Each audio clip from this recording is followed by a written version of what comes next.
अपने ही चंचल मन को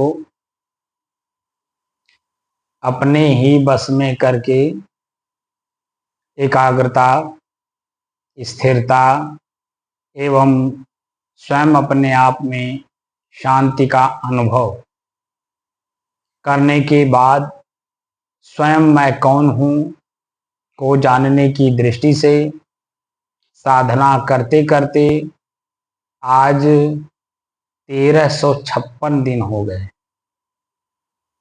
तारीख 24 जुलाई सन 2025, दिन बृहस्पतिवार, सायंकाल का समय।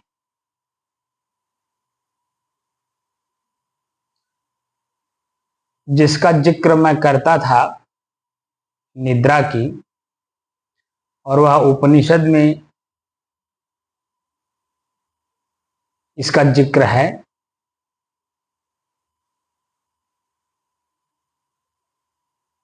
लेकिन शिव स्तोत्र में भी इसका जिक्र है। वो शिव पुराण का है या शिव स्तोत्र का है, जिसका उल्लेख मैं अभी आपके सामने कर रहा हूं,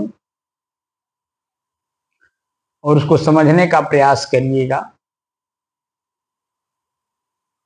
क्योंकि सदगुरु कबीर कहते हैं कि एक एक निर्वारिये जो निर्वारी जाए, और दोय मुख का बोलना घना तमाचा खाए।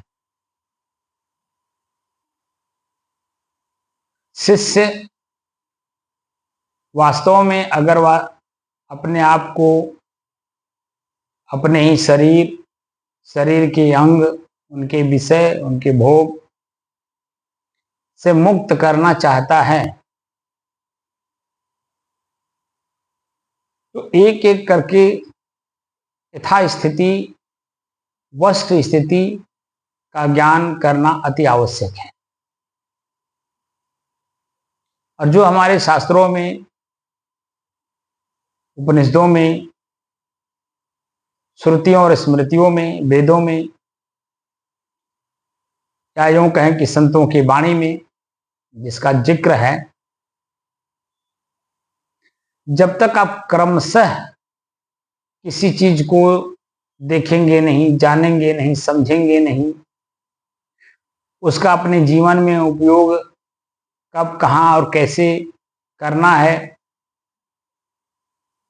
कितना करना है, किस रूप में करना है, जानकारी नहीं रहेगी, तो निश्चित तौर पे आप भ्रमित हमेशा रहेंगे। और भ्रम ही है जो हमें अपने तक पहुंचने नहीं देता है।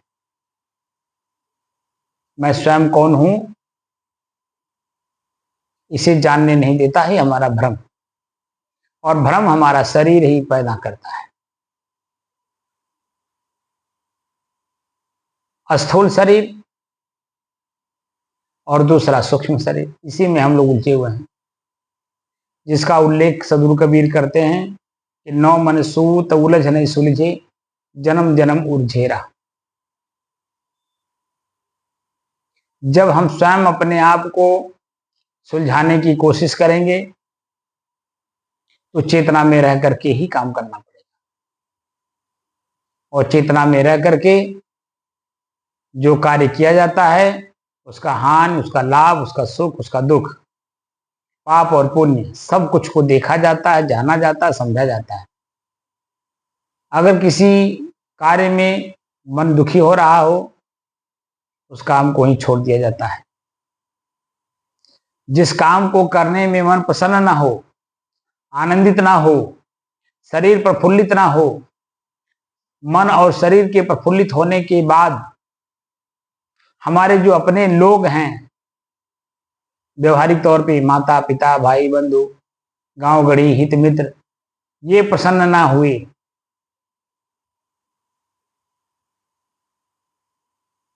तो वह कार्य पाप माना जाता है। और अगर सभी लोग प्रसन्नचित हो रहे हों, वही पुण्य माना जाता है। तो जिसका जिक्र करना है मुझे, ये श्लोक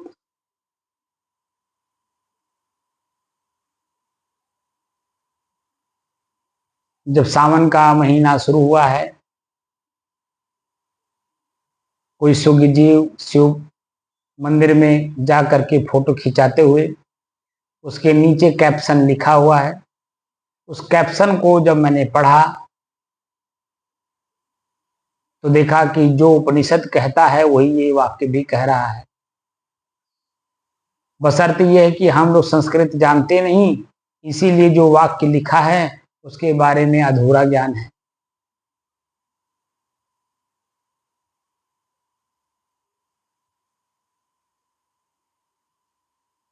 और अधूरे ज्ञान से काम बनता नहीं।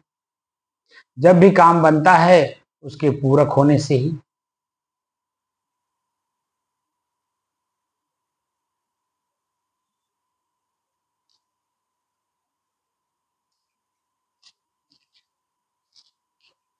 अब आप लोग देख लीजिए, ये जो वाक्य है इसी वाक्य को मैं उद्धृत कर रहा हूं, आप लोग सुनिएगा।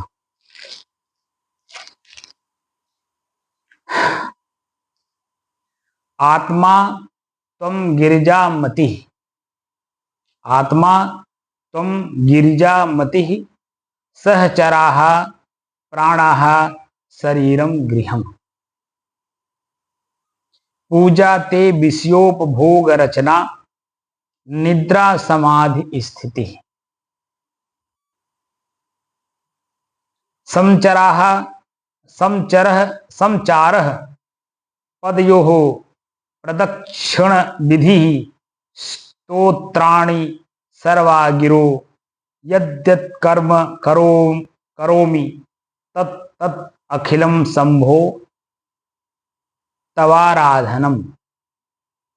शिव का आराधना क्या है? यह आराधना शिव का स्तोत्र। तो स्तोत्र माने आराधना ही होता है। आत्मा त्वं गिरिजामति, सहचराः प्राणाः शरीरम गृह। शरीरम गृहम, शरीर रूपी घर में सहचराः, जो सहचर है। सहचर समझते हैं? खोज लीजिएगा सहचर किसे कहते हैं।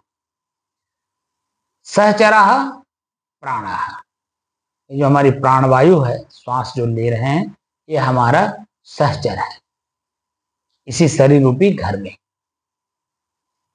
आत्मा त्वं गिरिजामति, आत्मा त्वं गिरिजामति। पूजा ते विषयोपभोग रचना, पूजा उसे पुण्य, जासे जागृत। ते विषयोपभोग रचना, निद्रा समाधि स्थिति। पूजा क्या है? विषय का उपभोग, रचना। जो हमारे शरीर रूप में रचना है विषय भोगने के लिए, आँख का विषय रूप, कान का विषय कान शब्द, जीभ का स्वाद, नाक का सुगंध दुर्गंध, और शिश्नेन्द्रिय का स्पर्श विषय।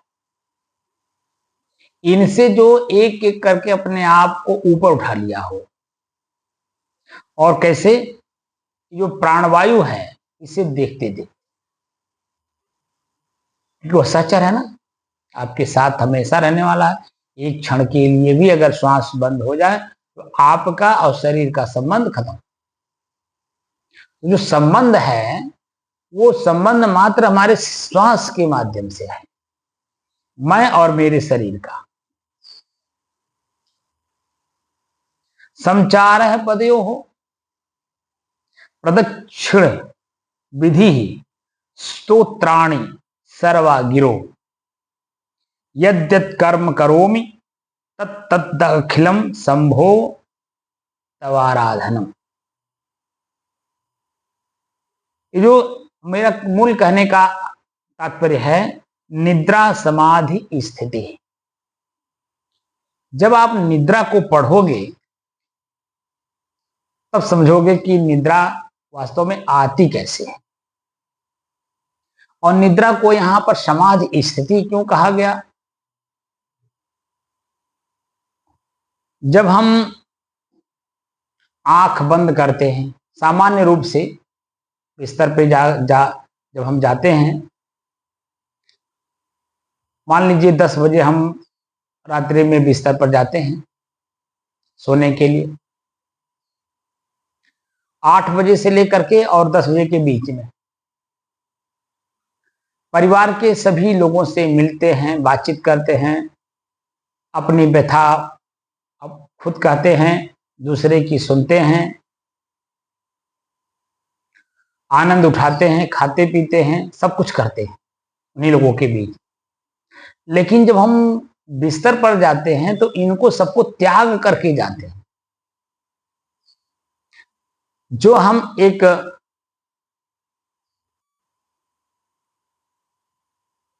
बातचीत में, आनंद उठाने में, टीवी देखने में, अखबार पढ़ने में, भोजन करने में समय बिताते हैं आनंद पूर्वक, एक दूसरे के पूरक बन करके, वही स्थिति जैसे ही हम 10 बजे अपने कमरे में जाते हैं तो सभी कमरों को त्यागते हैं, सभी लोगों को त्यागते हैं। त्यागने का मतलब छोड़ना।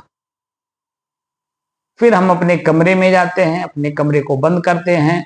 शरीर पर यहाँ तो मोटी मोटी चीजें हुई, घर में प्रवेश करते हैं तो बाहर के लोगों को त्याग करते हैं, मित्र हैं, पड़ोसी हैं, देश दुनिया के लोग हैं, सबको त्यागते हैं तो अपने घर में प्रवेश करते हैं। और जब घर में सबका आनंद उठाते हैं जो परिवार के सदस्य हैं, तो सोने के पहले जो हम सोने जाते हैं तो उनको सबको परित्याग करते हैं, कमरे में जाते हैं, कमरा बंद करते हैं, अपने शरीर पर का सारे वस्त्र को त्यागते हैं। सिर्फ एक वस्त्र रहता है जो कमर के नीचे रहता है, आड़बंद के रूप में, उसे आप कच्छा कह लें, चड्डी कह लें, हम लोग साधु लोग यानी उसको आड़बंद कहते हैं, उसको लंगूटी भी कहते हैं सामान्य भाषा में।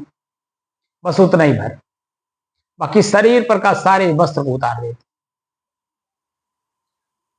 और जब बिस्तर पर लेट जाते हैं तो मन में ये तो मोटी मोटी हुई जो सबको त्याग करके अपने बिस्तर पर गए,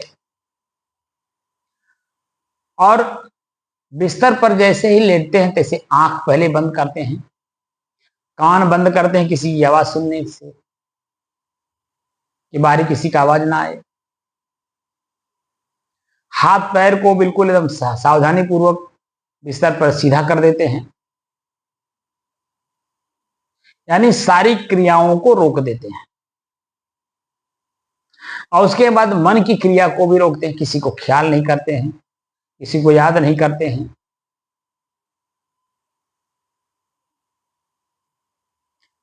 अगर ख्याल याद किसी का हुआ तो नींद नहीं आएगी, और जब ख्याल याद नहीं हो रहा है तो निश्चित है कि नींद आएगी, पक्का है।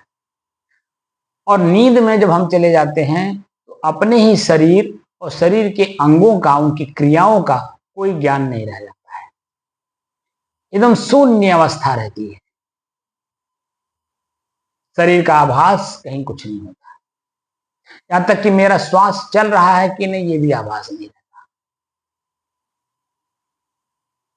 और मैं कहां रहता हूं, शरीर कहां है, कुछ ज्ञान नहीं रहता। उसको निद्रा अवस्था बोलते हैं। और इसी स्थिति में हम जब जागृत अवस्था में एक एक करके वहां तक पहुंचते हैं तो उसको समाधि कहते हैं।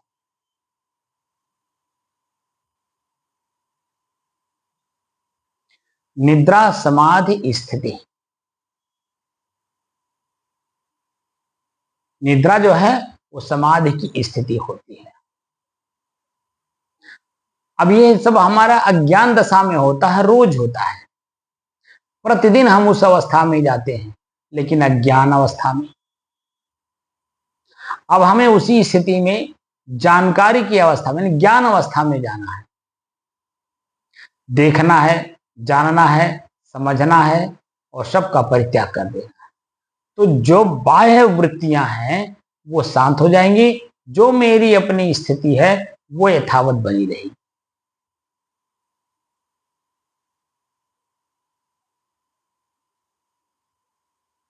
जो मैं भीतर से काम करने की बात करता हूं, श्वास को देखो, दृष्टा दृश्य का अभ्यास करो, तो वहां सभी वृत्तियां शांत हो जाने के बाद नींद नहीं आती है, बिल्कुल एकदम सावधानी रहती है।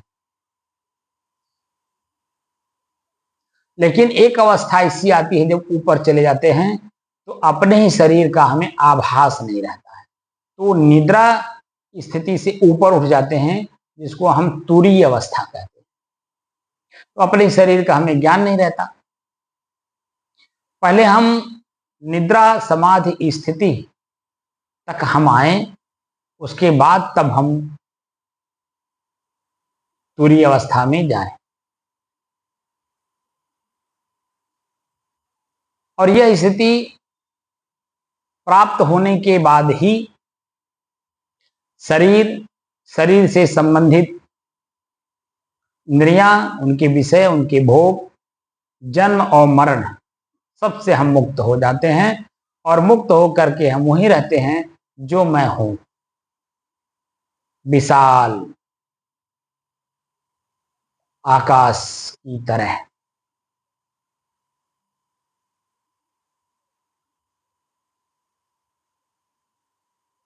शांत, स्थिर, शुद्ध और एक रस। यह जो हमारी स्थिति बनेगी, यही सनातन की स्थिति बनेगी, जो हमेशा हमेशा अपने आप में रहेगी।